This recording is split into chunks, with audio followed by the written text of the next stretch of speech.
For centuries, the Andes Mountains have guarded secrets, whispered on the wind, etched in stone. The remnants of empires long past stand as silent sentinels, their mysteries shrouded in mist and legend. But in the remote highlands of Peru, something extraordinary, something unsettling has begun to stir. The Queshuachaca Bridge, a hand-woven rope bridge, is an Inca's tradition of the Peruvian Andes.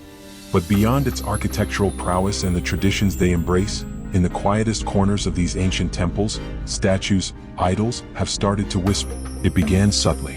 A faint hum, a rustling sound, dismissed as the wind whistling through the crevices of ancient stone.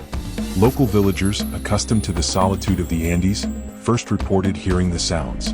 They spoke of the voces de piedra, voices of stone. The voices emanating from the idols, speaking in a tongue unknown, yet somehow understood. Initially, these reports were dismissed as folklore, the product of isolated communities and overactive imaginations.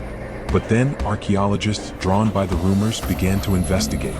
Dr. Isabella Rodriguez, a leading expert in pre-Columbian civilizations, was among the first to document the phenomenon.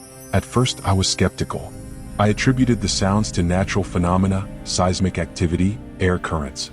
But the recordings changed everything. The patterns are too complex, the structure too deliberate. It's as if the stones themselves are speaking. Dr. Rodriguez's team analyzed the audio, using cutting-edge spectrographic technology. What they discovered was startling. The whispers contained complex linguistic structures, patterns that defied conventional understanding. Moreover, the frequencies resonated at levels that could potentially influence human consciousness. The news spread like wildfire. From quiet academic circles to the halls of power, the whispering idols became a global obsession. Governments, intelligence agencies, and religious organizations began their own investigations, each seeking to decipher the meaning of the message. The decoded fragments of the messages paint a grim picture, a prophecy of a devastating war, a conflict that will engulf the world in flames.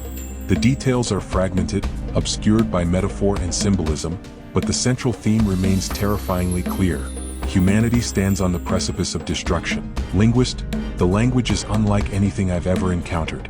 It draws on elements from multiple ancient languages, suggesting a common ancestor, or perhaps something else entirely. Historian, throughout history, civilizations have crumbled under the weight of their own ambition. The whispers may be a warning, a reminder of the cyclical nature of rise and fall. Military analyst, the language refers to strategic points across the globe, weapon systems, specific dates. If the prophecy is accurate, we need to prepare for the worst. Theologian, these whispers could be interpreted as a sign, a divine intervention. We must seek repentance and strive for peace. As the world grapples with the implications of the whispering idols, global tensions are escalating. Old rivalries resurface, alliances crumble, and the threat of war looms large. Is this a self-fulfilling prophecy? Are the whispers influencing our actions, driving us towards the very disaster they foretell? But even in the face of such dire predictions, hope remains. Humanity possesses the capacity for innovation, compassion, and resilience. Perhaps by understanding the whispers, by heeding the warnings, we can avert the impending catastrophe and forge a new path, a path towards a brighter future. The fate of the world may hang in the balance, whispered in the winds of the Andes. The question remains, will we listen? Want to learn more about the whispering idols and the mysteries they hold? Explore these resources. Website 1. The Institute for Ancient Languages. Website 2. The Global Peace Initiative. Book 1. Lost Civilizations of the Andes by Dr. Anya Sharma. Book 2. The Language of Prophecy by Dr. Kenji Tanaka. The whispers continue. What will you do with the knowledge you now have? It's waiting for you inside the portal of shadows. Let's dive in. Subscribe the channel to get notified for the new uploads.